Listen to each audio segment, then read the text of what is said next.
మా బీసీ బిడ్డ థామస్ గారికి మద్దతుగా ఈరోజు మేము తీవ్రంగా ఖండించడానికి వచ్చినాం. వాస్తవంగా మరి నాయని శ్రీనివాసరెడ్డి అనే వ్యక్తి ఎప్పటి నుండో కూడా బీసీల పైన కానీ బహుజనుల మీద కానీ విషం జిమ్ముతాడు.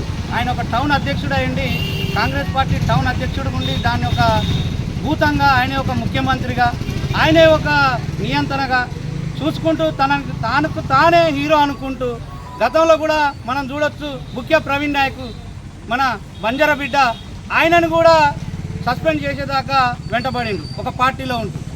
మరి ఇతర పార్టీల వాళ్ళు ఏమైనా మెసేజ్లు పెడితే కూడా వాళ్ళకు వ్యతిరేకంగా కూడా వాళ్ళ పార్టీలే ఉంటూ ఫార్వర్డ్ చేసిన వ్యక్తి ఈయన. మరి ఈయనని మనం ఏ కోణంలో చూడాలి? కాంగ్రెస్ పార్టీ జిల్లా అధ్యక్షులు గారిని అడుగుతున్నా, మరి అదేవిధంగా ఇల్లెందు నియోజకవర్గం ఎమ్మెల్యే కోరం కనకయ్య గారిని అడుగుతున్నా, బయ్యారం మండలం అధ్యక్షుడు మన కంబాల ముసలయ్య యాదవ్ గారిని అడుగుతున్నా, ఇలాంటి వ్యక్తిని మీరు ఎలా చర్యలు తీసుకుంటారో ఆలోచించండి. ఇక ముఖ్యమైన విషయం ఏంటంటే మా బీసీల బిడ్డ థామస్ గారు నవభూమి రిపోర్టర్. ఆయన కొత్తగా వచ్చి ఎన్నో సేవా కార్యక్రమాల్లో పాల్గొంటూ ఎంతోమందికి ఉపయోగపడతాడు. అతి చిన్న వయసులోనే నీతి నిజాయితీగా పనిచేస్తాడు. మరి ఇలాంటి వ్యక్తి పైన ఇట్లాంటి చర్యలు బూట్లే అనడం ఏంది? అసలు ఈ బూతులు వాడడం ఏంది? అంటే అహంకారమా? నేను రెడ్డి అనే అహంకారంతో, నన్ను ఎవడు ఏం చేయలేడనే అహంకారంతో ఇష్టం వచ్చినట్టు సోషల్ మీడియాలో వార్తలు పెడతాడు.